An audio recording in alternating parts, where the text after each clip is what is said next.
are listening to the Ropes and Riffs podcast with your host, John Kiernan.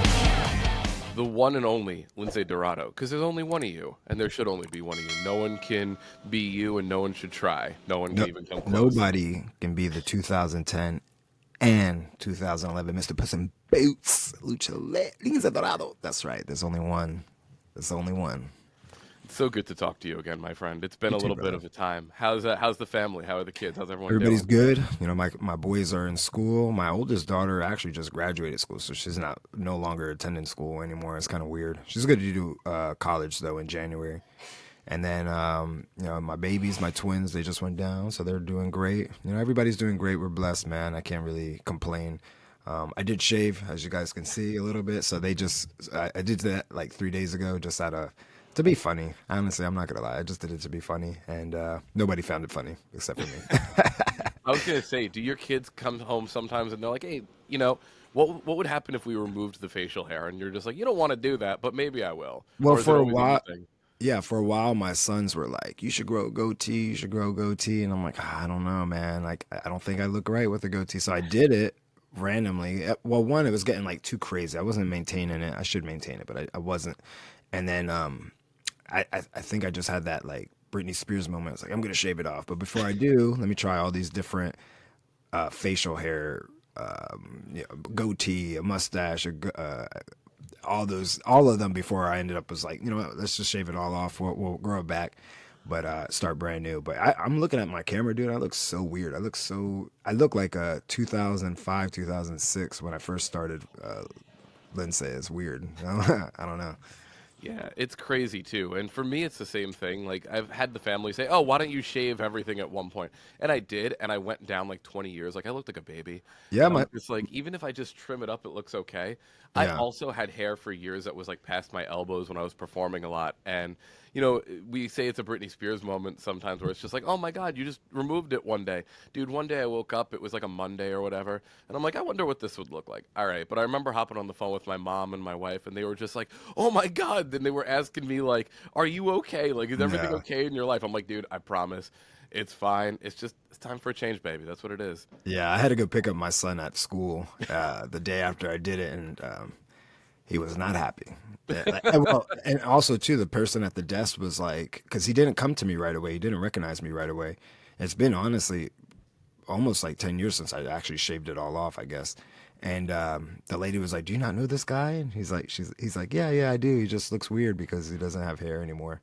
But she almost didn't let him come to me, which I thought was funny. But I was like, whatever. That's awesome. Well, we are here on Ropes and Riffs, and we talk to wrestlers, we talk to musicians, and the thing I love to do is talk to you guys, you wrestlers, all you amazing people, and just talk about wrestling music, and specifically talk about wrestling themes too, Yeah. because they're such an important part of wrestling, and I don't think we talk about it enough. We don't think about it enough, but you know, maybe over the last couple of years, it's gotten a lot more visibility in mainstream and things like that. But Well, you know why though? why? Because it's been bad. Yeah. The music has been bad. So the talk that you've been hearing is, and I don't want to say bad. I just don't think like it's not connecting worthy when it comes to the wrestlers and the fans. Like such a big disconnect. In fact, there's a clip from WWE, and I'm not just saying WWE. I'm just saying. Sure. There's a clip of Seth Rollins watching the Rumble, and somebody's music hits, and he's jamming out for a second, but then you can see him say, "Who is this?" And I'm like, "Bro, you're in the same company." Yeah. It's not his fault, you know. It's not WWE's fault. It's the people who create the music for the wrestlers, and it's also too. And like, I'm not like pooping on the wrestlers or shitting on the wrestlers, but it's also hard to write a story or music for a wrestler who doesn't have a character. Like when we sit down with WWE or somebody, like when we sat down, it was very like clear what I wanted. When you sit down with other people, it's like, well, I like this and I like that. And I'm like, well, what does this have to do with your character? What are you trying to portray? I know when we talk, and we'll talk about the creation of my theme. Yeah. You know, I was very specific. I had an idea of what I wanted to do with it. I had an idea of how it changes the atmosphere in the room, how it changes my mindset for when I go through the curtain. And a lot of people don't do that. A lot of people are so gung-ho of like, oh, I like this theme song, or, you know, this is popular, or like there's a line in here out of all the other lines, you know, that makes sense, but then the rest of the song doesn't. So it's just a lot of like music right now since probably like 2010-ish, maybe. 2010, the last 14 years, I guess, have been unoriginal. Like I said, like there's a really bad disconnect when it comes from that first bar to when the person comes out, where I might have to question who this person is until the bell rings, you know, or maybe until the bell rings at the end. And then I'm like, okay, I kind of get that. But then like the music is such a disconnect. So yeah, I think that's what the chatter's coming from. There's a lot of chatter, but I don't think it's a lot of good chatter. And I'll tell you that one time I had just on LinkedIn, and I've said this story in a couple of different times before, but I think it speaks here. I was able to speak to Jim Johnston through LinkedIn when Nice. I had started doing this, right? And one thing that I had always heard through obviously the grapevine is, well, you know, he's the, obviously because I'm a fan, but oh, like Stone Cold's theme is great. Undertaker's theme is great. Of course. And when I started talking to him, I sent him a couple of my themes. He gave me some feedback. And he was like, you know, think about The Undertaker, think about those people. And my question wasn't so much about those, because when you think about The Undertaker as a character, the whole presentation is there. You know, so you can really fit something a little bit more eerie and a little bit more like funeral dirgy to him. But for me, it was less like, okay, cool. What do you do for him? Makes sense. But what do you do for somebody who, in the world of professional wrestling, in the world of like combat fighting, is, for lack of a better term, just a wrestler, right? Or that's the portrayal.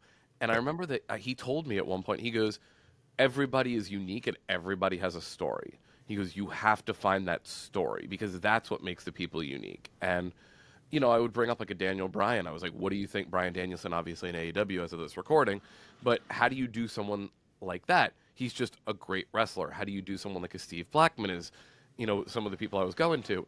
And I remember when he said that, it struck such a chord because you have to understand who you're working with. And even when I've talked to you and others, I always ask people, what's the thing that you want people to know about you before you hit the ring? Because that's important. You should hear the song and you should know, at least get a vibe for who's coming out. Totally. Yeah. Yeah, like one of my theme songs, I used to use Megadeth's Duke Nukem theme song, but before it, I would put in the Meow Meow Mix, the Meow Mix remix, where it'd be like meow meow meow meow, and then it would jump into the thing.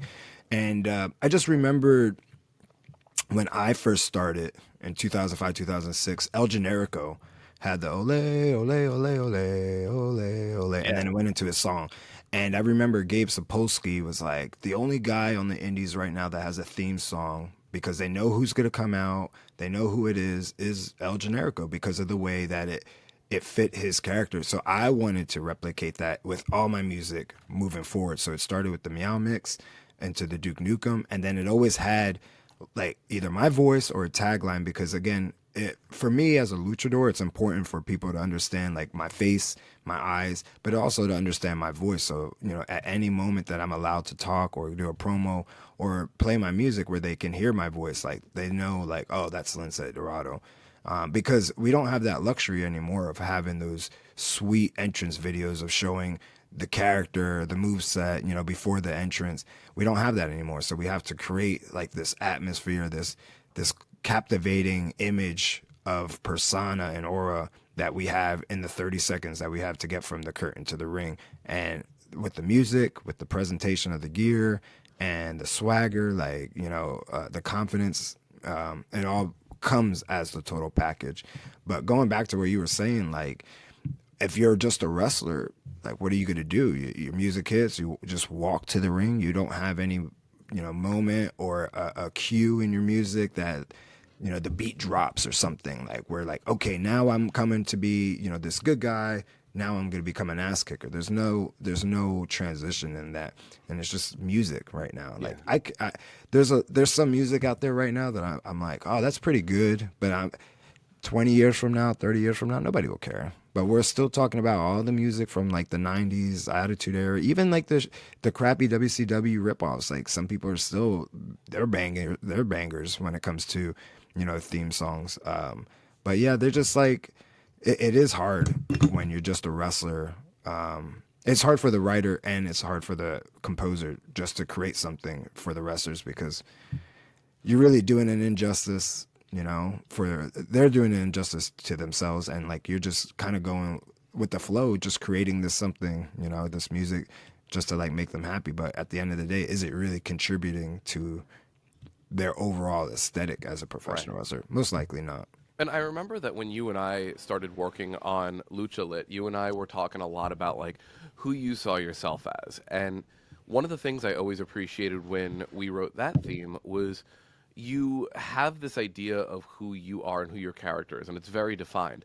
But one thing that you had always said, and one thing that you made very clear, was your in-ring is very different than a lot of luchadors. There's a lot of high flying that goes on in that lucha libre style. And for you, you can obviously do all those things. But one thing that you had always focused on, at least from when you talked to me, was, I have more of that grappling background, and it's a little bit more on the floor. It's a little bit rougher and a little bit more rugged. And obviously, if you look up any Lince Dorado videos or you see any matches, you see all of the things that Lince can do. But I think it was really important in that moment for me to hear, okay, cool. Like a lot of luchadors may go in this direction, but for me, I really want to highlight these parts of my personality, because that does differentiate you when you're coming to the ring, when you're in ring, and it really amplifies who you are, whether you're being more of like a brutal type or anything like that. So that was such a good call out that you brought up. Like, hey, my style is very different intentionally than other luchadors in the space. So the music needs to reflect that. Yeah, for me personally, like again, I can do all the styles if I really wanted to. Japanese, lucha libre, British. My background growing up has always been amateur Olympic wrestling. Like there's something about hand-to-hand grappling or combat that, it's a one-on-one sport. It's the only one-on-one sport that really means something. And I wanted to definitely translate that in wrestling, because I wanted to bring the authenticness of being real, being angry, being aggressive, in the ring, rather than like just look like it's a choreographed exhibition of professional wrestling moves. Like to me, I don't do professional wrestling matches, I do storytelling. So I wanted to make sure that whatever my music was relayed that. Like, you're not just getting, for example, here's we're gonna get into it now. WWE, right? 205. They asked me what music I wanted, and I gave them originally. I said, hey, this is the music I've had, the Megadeth theme song. Do you have something similar to this? So the first round of the CWC, they gave me a song that was like, it was all right. It wasn't the best, but it wasn't like ultra lucha. So I was like, I could work with this for right now. We'll change it when I get to the main roster or whatever. Sure. But the same round, 3 matches later, they gave the same song to Tony Nese. So when we came to the second round, I go, hey, can you play my theme song and then play Tony Nese's? It's the same theme song, and you're about to put this out right now. And then, sure enough, it was the same theme song. So I said to Tony, I said, why don't you keep this one? Let me see if they can find something closer as we're getting closer. So I'm talking to the dude. I'm like, hey, listen, I don't want anything like you gave super crazy. I don't want any Mexicools. In fact, I'm not Mexican. There's no offense to Mexican. I'm not Mexican. We don't need that. Right. I'm totally different. Can we That's do not something? even offensive, though. It's like, hey, that doesn't represent and my background. They ended up giving me something that was all right. It wasn't like, it ended up being like a super crazy-esque like thing, and I'm just like, this isn't me, and it made me want to run to the ring. Like I didn't even want to like stand there and like have this music play. Right. So then once we got to the main roster, I think that song was called Gold Rush. It was, yeah. And real quick, Gold. let me pause you for a sec before you go through, because you brought up Tony Nese, and when he had originally gone to the Indies and then to AEW, the first theme that he had used there was one that I had put together for him, and he had a similar story with that. He goes, yeah, the theme that he really had given to WWE, or like the reference track, was something by a band called Atreyu. And if you listen to the Premier Athlete, which was a theme I had worked on with him, it's very much in line with what he had given WWE, and that was my reference for it. But I remember he was just like, yeah, I gave that to them, and then they gave me something that was completely in like a different tempo. And same thing, he was just like, it made me want to feel like I had to run to the ring. He was like, it was in the same key, but like in terms of like my pacing, it felt a little bit different. I'm sorry to cut you off, but you No, no, mentioned no, you're Tony D, fine. and so I know exactly the theme you're talking It about. was Yeah, so frustrating because like we're being very specific, and these people are getting paid a lot of money to create something, and they're just like, oh, well, we'll just find something or just create something quick. was this a So theme that was made for you, or was it something where they had like a library and they were like, all right, I think cool, they let's had a library, got and it. then they just like recycled it, and then later on we ended up adopting the Lucha song from Kalisto, which kind of made sense because we were the group. That was my idea, but it didn't translate to what I wanted to do. So then when Kalisto left, the very first thing that we said was like, hey, we don't want the Lucha. Like, we want our own theme. I had in Premiere Pro and After Effects made this like awesome entrance that I gave to them. I said, this is exactly what we need to be.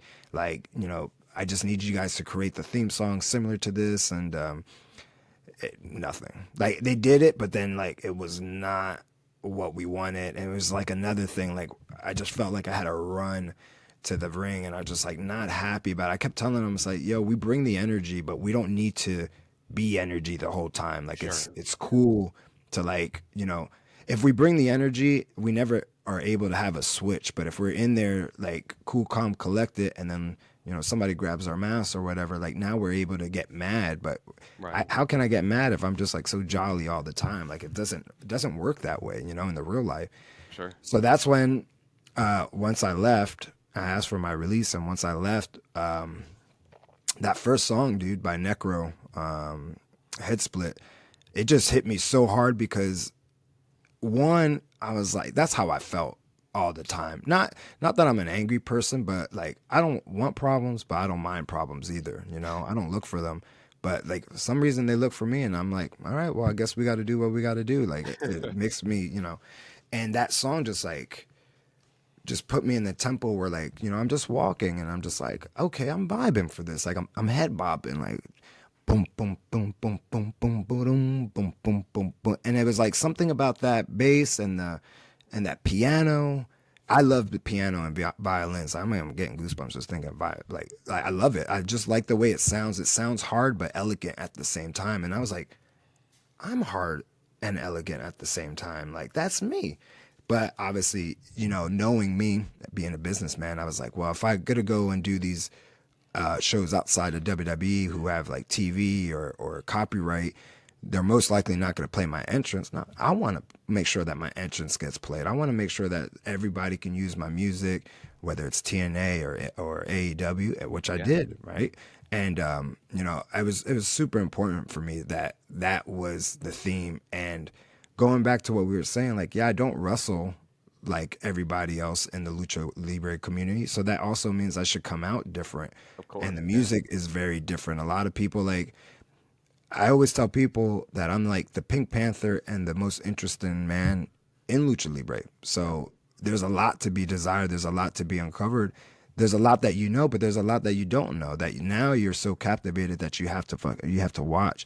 And I love when, my music hits and like you hear the cough and like Lucha Lit, and then that first beat goes bum bum bum bum bum bum bum bum, and people are like, and I'm looking at the crowd like start to do this at first, and they're like, damn, this song is hot. Like, who's about to come out? And then once they see me, they see the whole package. They're like, damn. I really like that it changes the atmosphere of the room, you know? And I tell everybody, especially at the show, starting with the announcers, and I get to the show and I get the announcers and I get the cameraman first. I go, listen, my entrance is the most important part of my match because it's my shine. It's I want to make sure that I look like a superstar. So like I get the cameraman and I make sure that they get all these angles that I want. And then I get with the announcer because there's a whole script that I have them read, that introduce me before I even get in the ring. I remember seeing that with Miranda one time. Like, literally, you were walking out, you were doing all the poses, and she was just walking in step right behind you. And people are buying it. Yeah, they get it. They love they get the pageantry that comes with it, and it's supposed to be fun. And like, you look at this character coming out in like a cat mask and a robe, you're like, oh, that's a cool dude. And then like you see him like in the ring, like you take his robe. I was like, oh, that guy kind of looks legit. And then the way that like I move and like strike, people are like, I don't know if this guy is actually like wrestling. He might be fighting this dude, which is a great compliment, because they think whatever we're doing in the ring is legit. I mean, it is legit, but like I'm now looks like I have intentions to hurt, which I don't. But my music, man, like really puts. I always said it to people, and you watch any other interview. I said my music puts me in the right state of mind. I know what bar to go out to. I'm not in a rush. I always tell people now, like, don't rush me. I even came to you. I say, hey, bro, I need it longer. I need you to double it, like a minute and 24 or whatever it was. It's like not cutting it. I said, by the time they get through the first part of my intro, that we're recycling it. So that's why I had 4 minutes and like 34 seconds. That I'm okay taking that time away from my match for the people to see my entrance, hear the music, vibe out. Because again, I'm not bringing a pro wrestling experience to any show. I'm bringing the Lucha Lit experience to the show. So it's an act that you're gonna get, and it starts with the music. And it's important because you're seeing yourself as the overall product. You're seeing yourself as the brand, and everything that you do from the time that the music hits to you getting back out of the ring, all of that is all part of your presentation. And the fact that there's one part that you and I had gone back and forth with a bunch of times, and it was that intro, it was that cough. And I remember I had told you, I was like, so, since you're doing TV, I don't know if it's something that you should have in there. It's something that we can have two versions, one with, one without. And the message, I think, literally says the cough is staying. I'm like, all right, cool. So the only issue that I ever got was from TNA, and it wasn't even an issue of the cough. They were just worried about because I gave them the intro. I gave Dave Pencer the intro. I said, hey, I just want you to say 2010 and 2011, Mr. Puss in Boots. And he looked at me and walked away for like 2 hours, and he was like, hey, man, I didn't see anything about no Puss in Boots. I can't find anything on the internet. I'm like, yeah, it's a fucking made up thing, man. Come on. But when it came to the cough, the only issue was that we were running out of time when it came to the match. So they were like, where can we save time at? And I said, you know what?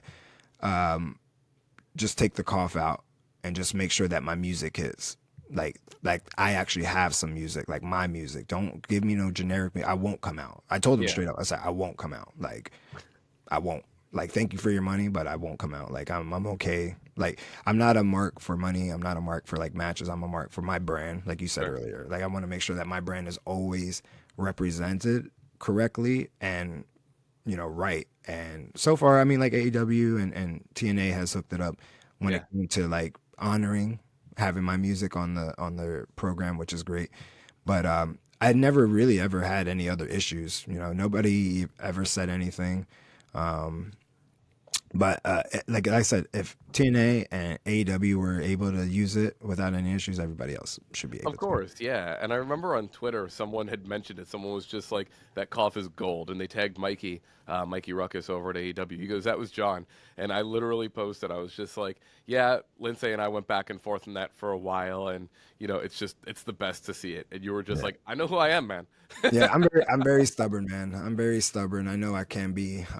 Like, I just know what I want, and I'd rather go down on my own shield, like on my back and with my shield. Rather, like if it sucked, I'd rather it be my fault than your fault or somebody else's fault.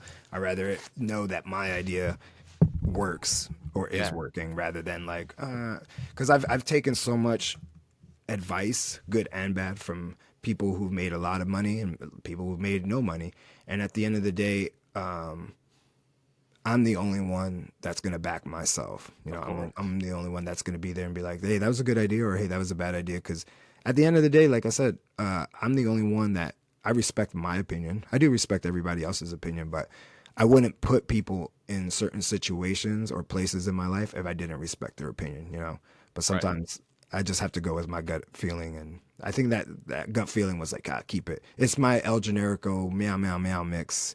Ole ole, like it's the hook, Oh yeah, and it sets the tone and everything too. And like you said, with entrance music, that's what it's supposed to do. It's supposed to set the tone for who you are. And you mentioned something that I want to bring up again here. You had mentioned that when you hear your music, it puts you in a mind frame. It puts you in a state of mind. So it's not even just about your brand. It's also what it does for you. And that's something that before you even go out the curtain, we talk about what we want the people to see. But another important part of it is, what does it do to you? And when you think about Golden Rush, and you think about Lucha Lit, and you think about all these themes that you've had, how do these themes affect you backstage or in Gorilla before you even go to the ring? Yeah. Well, all the songs that I've had before Lucha Lit, I've honestly felt no different from when I was talking about the match to when I went out. I always felt like I was in the in the motions mode. Like the music never changed me and never put me in the right state of mind, like I like to say it.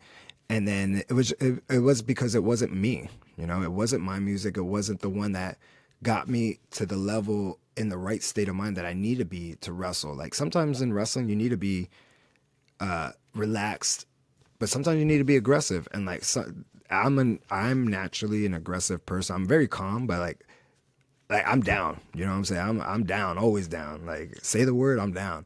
Like I look forward to it. But that music never got me to that point. That music got me to like, hey, I'm happy to be here. And I'm like, am I really happy to be here? Like I am happy to be here, but like I want to be here for a long time, and that wasn't gonna get me there. And then when I heard the original theme song that we changed by Necro, that got me to the point where I wanted to like kill somebody in a good way, like in a wrestling way. Like I wanted In the way that you wanted it to. yeah, right. I wanted to bring that aggressiveness out so that way, one, I wasn't worried about what I was doing, but two, I wanted to look like an ass kicker. Like I wanted to look like an ass kicker.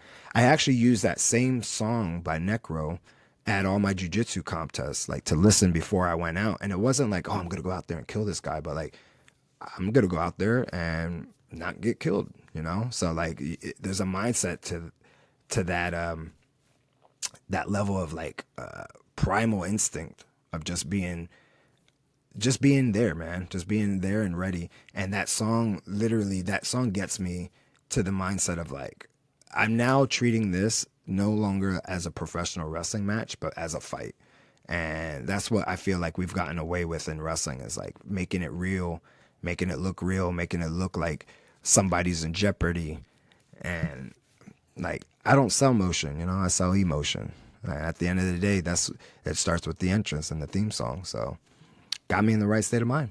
Now, for you with that Necro song, is that music that even outside of wrestling inspires you and kind of gets you going? Because, like you said, I think that a lot of people think of the music that they love, and they start there as opposed to just thinking of the character side. But let's kind of take it into a different direction in terms of just music that you grew up with, music that you love, and music that kind of gets you going. What are some of those artists that you always go to, and what are some of the musicians that you listen to, and you're just like, you know what? That's it. They get me, and this is totally about me. I'm not going to lie, bro. I'm like culturally illiterate when it comes to music. I grew up in Camden, right outside Philadelphia. So a lot of the music that I heard, besides like, you know, WWE, WCW, when I went to ECW when I was younger, and I heard, now I know, like Pantera and all these other guys, I thought those were wrestling theme songs. Never like, oh, let me look this up. Because remember, too, the internet wasn't crazy back then. So you had like to download it illegally if you were trying to listen to music. YouTube wasn't around. Apple Music wasn't around. So a lot of these songs I legit thought were theme songs from wrestling. And then Guitar Hero and Rock Band came out. And that was like, what, 2000, early 2000s or some shit like that. And when I realized, I was like, wait, that's not Tommy Dreamer's theme song? And they're like, yeah, it's Tommy Dreamer, but it's an actual band that plays it. I'm like, right. Because like growing up, again, I'm Puerto Rican. So growing up, I listened to a lot of rap because I'm from the hood. And then a lot of like salsa, reggaeton, a lot of Latino music. So I wasn't introduced to a lot of the culture until very late in my life. I'm talking like high school, college, like super late, you know? And some of those music, man, like I said, I could have sworn they were wrestling theme songs. So now, going back, I actually never heard of Necro until I left WWE. Like I'm sure I've heard a song or whatever, but it never was on my playlist until I started like going down this rabbit hole of like songs that I was like, man, I need to find a head bumping song. I need to find a new song at the gym. I need like something new, and that song popped up, and then all of these other things started popping up, and I was just like, oh my gosh, like what how am I like so culturally literate being, you know, in my 30s? Well, it's because I'm obsessed with wrestling, and I'm obsessed with my family. I'm obsessed with so many other things I don't really sit down and enjoy just sitting there and like, I'm like, oh, that's a good song. You know what I'm saying? But now I guess it really just depends on my mood. You know, whatever frequency I'm running that day depends on what I'm doing, whether I'm making gear or if I'm gonna go work out or go run errands. It really just depends. Like, I don't mind. I like all music. You know, I like black, white, country. Like, I like everything. Like, I don't, you know, I'm not gonna sit here and say, oh, this song is better than the other, because Yeah. every song is different and every genre is different. Every genre and every song was written for a different purpose. Like, you just have to enjoy it. Like, just like wrestling, like you just have to enjoy it whenever whatever's there. So like right now on my playlist, you'll get stuff from like the 70s, the 80s, you know, all the way to the 90s. I don't really have a lot of like 2000 songs that that I listen to now. Most of the stuff that I'd be listening to is more you know, back in the day, I guess.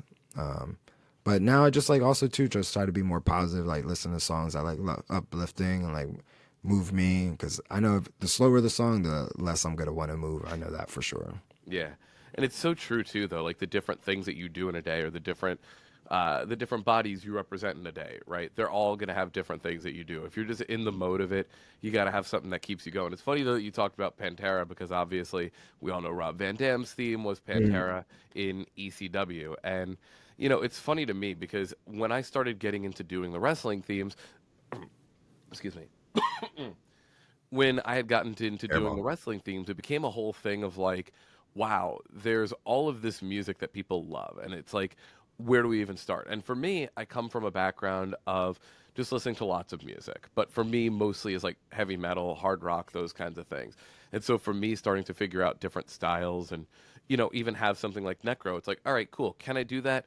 Yeah. But like, I don't want to just do something that's a rip. I want to do something that's really in the vein, really in the style.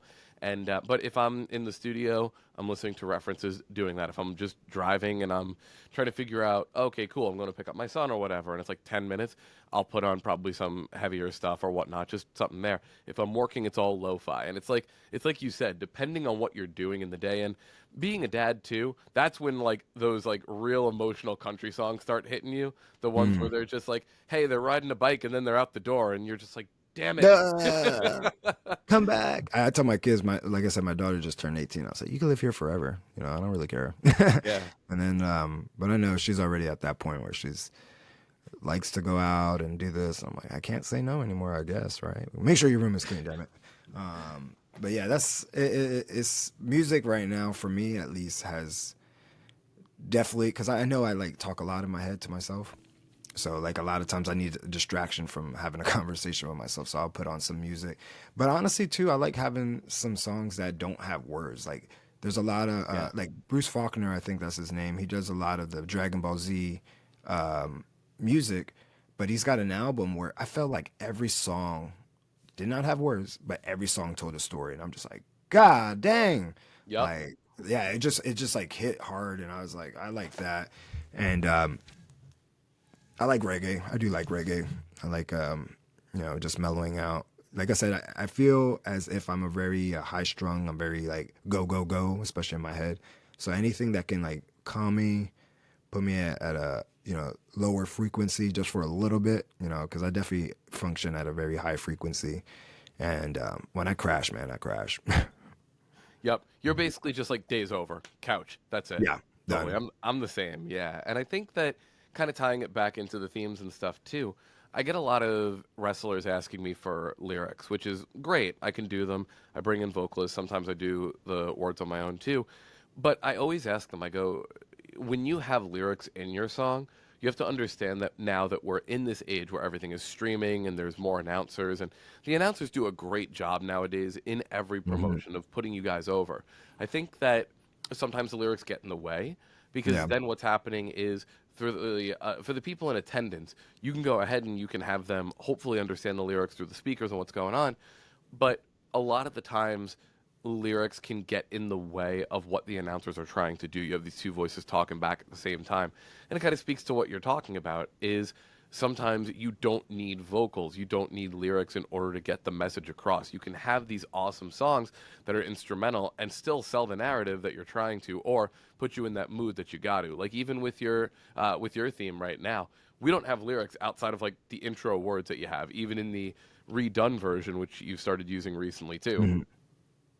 Yeah, I think It's all good. yeah, I think sometimes too having lyrics in your theme song kind of you're compensating for something else. Like you're almost not confident in your character, or your presentation isn't as well thought out, that you're trying to use lyrics to enhance, when it's actually, yeah, like you said, more confusing. Because if I have to sit in the audience and I have 30 seconds to think, who are you? What are you about? Are you a good guy or a bad guy? And I'm listening to a theme, like some lyrics that don't match it, then you're confusing the audience. You know, you're very, very much like confusing the audience, to now makes your matches harder for them to digest, because then now they're not only having to watch, but like think about how your music related to you and how the lyrics, it's just a lot of distractions when it comes to what you're actually trying to portray, which is enhancing your overall aura of your presentation when you come out. And I know I had some people ask me like, oh, you should dub over, because I actually had somebody else made me a theme song before you, and I gave them the same cliff notes, and when I got back the first draft, it was not anywhere near I wanted. And I said, hey bro, do you think you can find a beat like this? And he was like, no. And I was like, all right, well, I'm gonna pull the plug on this, because I'm not going to pay for something that I not happy with. Like, it's not what I want. Like you said that you could do this for me, and when I'm getting this lyric back, it doesn't fit me. And then in fact, and not only him, but like a lot of other guys that I was trying to go to, a lot of their stuff always sounded the same from one person to the other. And I'm like, you know what? I need somebody who can start from scratch, and who can actually take the notes that I have and create them, because that's what I'm paying for. Like, I hate that I pay people things. Like, for example, when I make gear for me, it's great. But when I ask somebody else to make it because I'm in a rush or whatever, it's always bad. It's always bad. And it's not even like kind of good. It's always bad. I'm like so disappointed in myself. I'm like, bro, like I just gave you these specific points for a specific reason. Like, I don't need you to put your spin on it, you know? Now, in our case, you didn't. You did exactly what I asked. And there was even a mess up in the key or the tone or something. And I was like, hey, I think I like it. I think we should keep that. And you're like, are you sure? I'm like, yeah, keep that. I think stuff like that, like happy mistakes are great. But when it's like something so different, like for example, too, I used to have a guy make my mask, and I was like, do not change anything. Don't change the size. Don't change the template. Everything has to be the exact same. Every mask was different. So I fired him, and I was like, you know what? I'm going to make my mask. And I did that. Or they would like change one little thing, like put their flavor on it. I'm like, bro, this isn't, Jenny Craig. Like, you got it. This is my food. Like that. You know what I'm saying? Yeah. So same thing with the music. Like I said, when it came to you, it was super easy. I think we knocked it out. I think within a weekish, if not like after like 2 or 3 drafts. And I think most of that, I think the first thing that you sent me was like a hit. And I was just like, Yeah. oh, I just want this to be louder. Cause I think it was either the bass or the piano. Like I said, I wanted to make sure that people heard, cause I don't really hear a lot of that in music today. So that was already going to help me stand out. And then, I think when we gave the wow, I think that was like a little bit loud, but in a good way for me. And I was like, oh, I think I like that. And that was our keep. So our process was super easy. I was super happy with it. Literally that same week I ended up using it. And a couple months later, I was like, hey man, I need a slower version. It was already slow. I was like, I need a slower and more darker. And because I knew eventually I was going to turn a bad guy in a couple places, and I didn't want to have the same theme, but I wanted to have the same theme, Right. So I wanted people to have that familiarity, but at the same time, they get it when they see it, like yeah, that guy's a lucha guy, but this music tells me that he's a little bit rough and rugged and maybe a little bit bad. I'm all about it though. So Totally. And I mean, the thing is, there's so many tie-ins that if you listen to the new version and the original version that we did, there's a lot of tie-ins. A lot of it is similar, but in the darker version, there's a couple of like little additional things. If you listen to them, you'll pick them out. But it's funny too that you mentioned that because for me, I've always considered myself a composer, and I think that there's a bit of a difference sometimes between someone being a producer and being a composer. And nowadays, there is a little bit of kind of crossover depending on that. But I've always looked at someone like a Mikey Ruckus or a Jim Johnston and been like, these guys get it. These guys really understand that it's not just about making a beat, it's about coming up with something completely original. And that's not to put anybody down at all. It's just when you're in this line of work, you got to think of each wrestler as a movie or as a TV show, and you got to think of how to score that piece of it. And I remember that, like you said, there were some of those happy accidents that we walked into. And as a composer and someone in music, you tend to get to those points where you could overdo something. And one thing that I've always tried to do is try to be a little bit simpler up front. Because taking a theme like yours, there are so many things, so many layers, so many extra guitar things, so many extra sounds that we could add. But the thing is, does it add to the music? Or is it just kind of like, okay, cool, because it's in this key, I could do this, or we could do this, or we can do this. I think when you really think about what serves the talent and what serves the music, those are your answers right there. Music should always be the vehicle for what you're looking to do. But for you guys, the wrestler and the story has to be exactly where that goes. And, you had mentioned also about your gear. You're just generally a creative person. Like, you do gear for other people. You do your own gear. You do your logos. Like, you bring in other people to do things. But do you feel that you became even more creative and more kind of like self-creative through necessity? Or were you always just someone that was like, okay, cool, I can have all these skills, I can do them, so I'll just do them on my own and source it out when I need to? got you. First of all, shout out to my boy Eddie Pozos. That's one of my business partners. He actually during COVID, this dude helped me like get into Adobe, get into Premiere Pro, literally stepped my game up when it came to like my graphic design and stuff like that. That's because I've always been, since 2006, my first set of gear ever was given to me. I had to pay for it, but like it was given to me. And then the second set, I had to go out and find it. And at that time, I was 16, 17, and somebody was trying to charge me like $700. And I was like, bro, I'm from the hood. I ain't got $700. So I took 500 of that and I bought a sewing machine and, some fabric, and I made my own gear. Was it great? No, but I was able to do it. And ever since that moment, I was like, you know what? I can make my own shirts. I can make my own, this and that. And I've always been super creative and independent when it came to that. Because at the end of the day, and we talked about this before too, I could outsource it to other people, but it's always, always a disappointment. So instead of being disappointed and saving or spending money, I would rather learn this skill and do it myself 100% whenever I want. I don't have to worry about somebody else's time. I don't have to worry about, if they're going to do it right. I know it's going to be done right because I'm going to do it. Or like I would trust, there's like a very small group of creative content creators that I would trust to like, hey man, I need this in a day. Like, could we, help me out or like, do something with me. And very few people that I would trust to do that. But now, for the most part, yeah, I make my own masks. Everything is very much in-house. I would have done the music if I could play an instrument, but that and basketball are the only two things in my life that I've tried and I suck at, dude. I'm not a good basketball either. My wife kicks my ass every time when it comes to I can dunk, but I can't shoot because I can't see more than 5 feet in front of me. So it's like I'm a little shorter than most basketball players, so I'm gonna get blocked every time. It's not fun. And then instruments, I'm just like I don't have the right ear for it. Like I love the music that comes out. I just cannot play it. I just don't understand how. Like it baffles me, man. Since elementary school, I've been trying and could not play an instrument to save my life. I envy all my kids or anybody who plays an instrument. But you know what? Had you picked up a guitar, had you picked up a piano? So I played. I picked up a ukulele for a little bit when I was a teacher because one of my coworkers, from the island too, and he loves playing the ukulele. And I was like, man, how hard can it be? That shit's hard, dog. Like, I could play like maybe one song, but it's not good.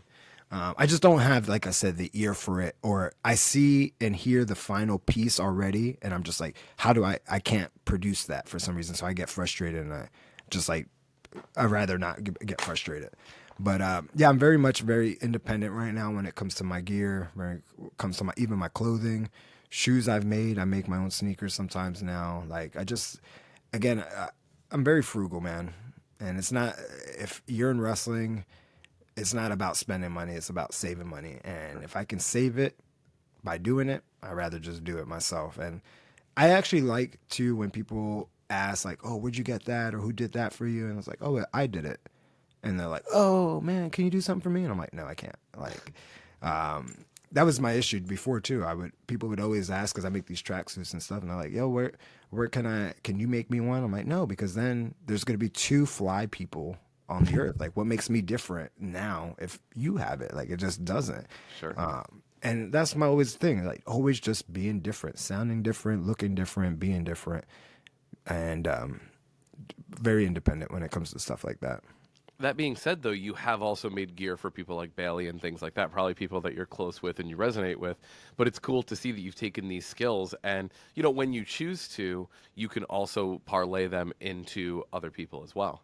Yeah, when I choose to, right? Because I have, you know, wrestling, whatever in wrestling is my job. You know, whether it's wrestling, training, making gear, or selling merch, whatever it is, it's part of my job. So, but I do value my time very much. Like, I want to spend my time with my family and doing the things I want to do, not what other people want me to do. Right. So when it comes to that, like, you know, I always tell people, you're not paying for the gear, you're paying for my time. So sometimes it's a lot higher than, you know, most people. But I also, one, will make sure that you get it in time, make sure that it shows up fitting 100% correct. I actually just sent something out that I told the people, I'm like, hey, you have 30 days. Like, most people wouldn't even give you, you know, a time frame. But like, yeah, you have 30 days if you want anything fixed or whatever. But after that, you're on your own. So for me, too, whatever I put out there, that's my art. So I just want to make sure that my art is also being represented. And my art doesn't just go on everybody. You know, I'm not a gear maker who like will take everybody's, you know, gear or their money.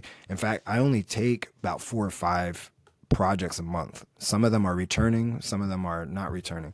But I answer everybody who hits me up in the DMs, but I don't take on new clients every month. It's just not. I have other things in my life personally that I would rather do with my family than just sit behind the sewing machine and you know, I need to worry about my career, not somebody else's. So if it works out where I have time, then yeah, I'll do it. But if not, it's not that big of a deal for me to say no. Like, for my people like Bailey and all the other cats, you know, I work for high level people on the indies. It doesn't matter. It's just, 1, how you are to me, and 2, do I have the time, and 3, do you have the money? You know what I'm saying? Sure. Now, here's a question too. When you do parlay this into other people, do you ever add like little Easter eggs in there too? That it's like, oh, you know, you would know that this is my work if you looked for this. Yeah. So like everybody has their own style. So there's 2 things I started doing that I think other people started biting off of me. So I made my own tag, but I call them seasons, like kind of like fashion seasons, right? So right now we're in season 3. All the tags are different, so you'll know which tag is, you know, which person is what. Or what season they came out of. And then also too, for me personally, I always ask them, kind of like similar to how our conversation was, like, hey, tell me about yourself, you know, do you have any cats or whatever.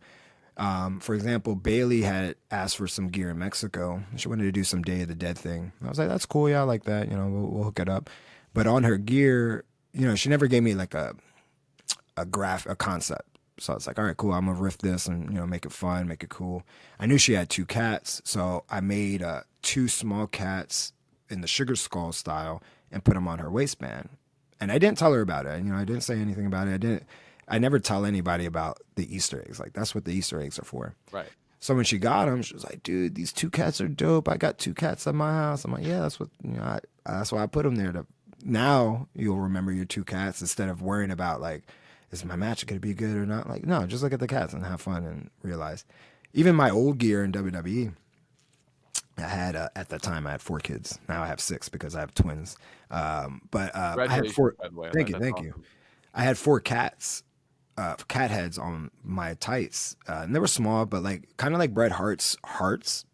They were representing my kids, and they're on my action figure. It's pretty cool to like see stuff like that.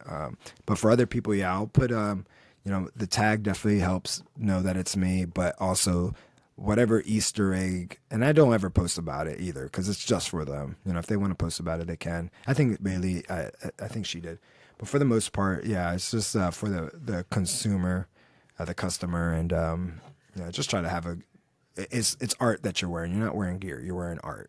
So as long as you feel good and look like art, that's all that matters to me.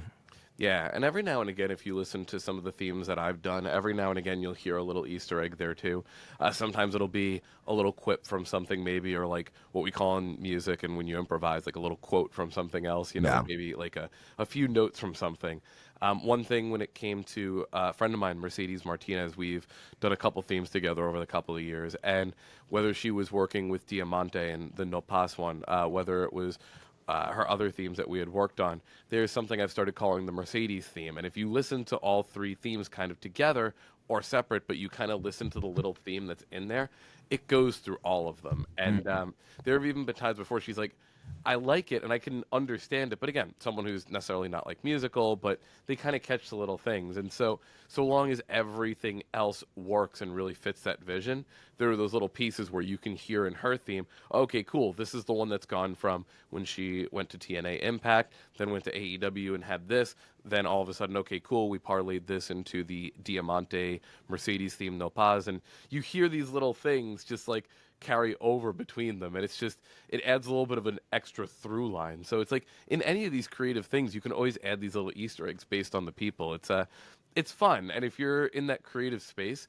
it gives you the ability to just go, hey, here's something that even resonates a little bit more, or it doesn't have to resonate to the whole audience like you said with the cats for Bailey. It just has to hit her, and that's what's important. Yeah, because then once it's funny, man, because like once you ever put on a set of gear or listen to a song, you really do change like your mindset. Your state of mind does change. And sometimes you could hear a song, like I said earlier, and it just makes you want to run to the ring rather than be in the moment.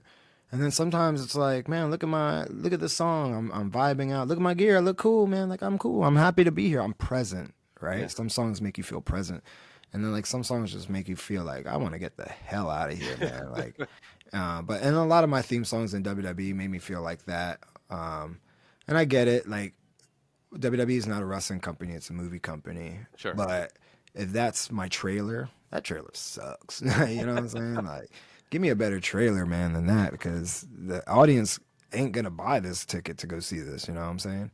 But they did. They did, and they still do, and that's a testament to what you're doing. So. Yeah, it's true. But like you said, like it's not. I'm putting my efforts now into myself, the brand, and very much protecting that. And I always tell people, especially like promoters, I'm like, you're not going to bring me in to devalue my brand, but I am going to come in to help elevate your company. So we have to find some kind of compromise. You know what I'm saying? That was like one of the things that happened in TNA. Nothing bad, but I came in as an extra, but they brought me in, and basically just asked to compromise my brand twice. And I was like, I'll do it once, but not twice. And they were super respectful about it. And they understood like, oh, this guy, like when I said the word brand, their minds like open up like, oh, this guy's not a wrestler. Like he's a businessman. Sure. And, when I gave them the whole presentation, the music, the intro, the pictures, they were like, whoa, this guy got it all. Like, no, the brand's got it all, because I've thought about the brand, from the music to how it looks. So even the branding when you get things mailed to you. I remember when you sent me the mask for my son, and my son still has it in his room, and I thank you for that. No the packaging that it was in, it wasn't just like a FedEx box. It was literally just. Like, it's this one. Actually, right here. I don't know which one I gave you. You might have like season 1. Was it this one? No. It was the one before that. Then the one that said Lucha Lit Station. Yeah. But now, like I said, like everything has it's a brand, man. Like, you know, here's me sewing. People like it. Lucha threads. So cool. It's art. You're buying art. You're not just buying, like I said, you're buying art and time. You're buying my time, but you're buying my art too. So I just want to make sure that, you know, it's, again, the whole aesthetic of the experience that you get, whether it's working with me outside of the ring or working with me in the ring. I just want to make sure that everybody understands, like, when they see this logo or they see this mask, they know exactly who it is, you know. Even on my videos right now, a lot of the videos on my Instagram and Twitch, they're just my theme song. I'm just educating people to, like, when you hear this theme song, it's me, you know. Right. And I don't mind overplaying it over and over again. Like, nobody's ever said, like, why do you keep using that same thing? They know why. They know what's up. And for the most part, I've had even grown men and my colleagues like, dude, that song is bumping. It's on my playlist. Like, blah, you know. I'm like, yeah, like, it's on my playlist, you know. And it's not because I'm want to listen to it. It is a really good song to get you in the right state of mind, depending on what you're trying to do. So for whatever reason, it puts me and gets me in the right state of mind, and I'm just super grateful that I got it in my career. Totally. And I'm super grateful I got to chat with you today. You know, I know you're a busy man. You've got You good? kids, you've got so many things that you're doing. So I just love being able to have the opportunity to chat with you today. So, I will say this though. Yeah. For me personally, and I'm super grateful, and I've wrote this down a couple of times in the last year and a half. The music for me was what I was missing, for me to be like the complete aesthetic character of the brand. And I had the music before I thought I did, but it wasn't the brand's music. It was just, you know, part of the wrestling community. But now I feel as if when I'm trying to sell myself to a promoter or a commercial or something like that, and I'm able to give them a Google Drive of updated promos, a video package that they could play, and then my theme song, and people are like, wow, that's so professional. Thank you so much. It makes it a lot easier. And now, like I said, I feel so much more confident knowing who I am in and out of that ring, that it helps me out. Like, the music does really help me out, and super grateful. Just want to say thank you, bro. Of course, yeah. And I'll just put over you, and I'll put over two more people for the thing that you just said about the professionalism, too. There's three people that have that whole package that I know, and probably more of the wrestling ecosystem out there has this. But you, Leo Sparrow, and Dijak all basically have your stuff in a package. You have your intros, you have your outros, you have, Leo Sparrow has a one sheet with everything, too, that has, places he's got. Like, it's just to see people that take that part of the professionalism so much more in detail, it really resonates with me as somebody who, when I put things out to people, hey, here's my media kit, here's all of the links, here's my photos, here's the PNG versions. Like, it just makes it so easy for you to be like, here's the whole package. And I've always told people before, if you're ever getting into this industry and you're trying to grow your brand, always have a press kit. Number one, you need to have a press kit with all your stuff there, all your links, and let people know who you are. Second, you'd be surprised how many people don't even read that thing, and they're just like, oh, they have a press kit, they're professional. Yeah. But it's just one of those things where seeing like you and those other two being able to have that whole presentation together, you're a brand, you know what you're about, and being able to give that to people so easily is just awesome. So yeah, I always just tell people, I'm like, just drag and drop me in wherever your show needs to be in your program. Here's everything that you need. Here's even when they pick me up, I'm like, hey bro, I'm an adult. Like, if you got somebody to pick me up, I'm great. Like, just let me know. But it goes back to what I was saying earlier real quick, where it was like, it makes it a lot easier when you're professional and you have everything set up. Like, a promoter's going to have to do a poster, he's going to have to upload your video, he's going to do this and that. So provide them with PNGs or high res photos, provide them with a link to a YouTube video that they could play, an intro video, not like just a video, just an intro, and like a MP4 or a WAV file for your music, that way it's there. And all they got to do is just drag and drop, make it super easy. And the more easier that you are to work with, the more work you're going to get. That's just like, super basic. And I will say, even though I do send that link that has like pictures and all them, I will get people who will go on like Google and find already an edited PNG. And I tell them, I'm like, bro, I won't repost it. I said, Right. you're asking me to post something that's not my brand anymore. Like, this is an old photo. Like, you have to change this. Like, at the end of the day, if Yeah. you really want me to post it, because at the end of the day, I'm not trying to represent that person. I'm representing this person who I am. So I need a little bit more consistency, especially if I'm doing the work. All you got to do is just drag and drop, you know? So Absolutely. Well, Lince, thank you so much for making the time today. Again, you're a busy dude, and I just always love the chance to be having a conversation with you. So thank you so much. absolutely, bro, man. And good luck. And I hope, you get more and more people to come on here and talk about wrestling theme songs. However, you did say Steve Blackman earlier. If Steve Blackman had a badass theme song, just want to Oh, say yeah. that. Yeah. Oh, yeah, absolutely. It totally fit him, but even if it didn't, you listen to that all the time. Oh, yeah. Yeah. Yeah, that shit is hard. And then even his video, too, the way it cut in and everything. Oh, man. Oh, it's fire. Yeah, We could have a whole podcast episode just talking about Steve Blackman. oh, dude, we gotta have a whole podcast just talking about every '90s theme song. Like, just is every one of them was so good, and it really introduced every character perfectly. Like, Oh, yeah. Jim Johnson, you the man, man. We got to have him on next. So That'd be dope. awesome. Thank you so much.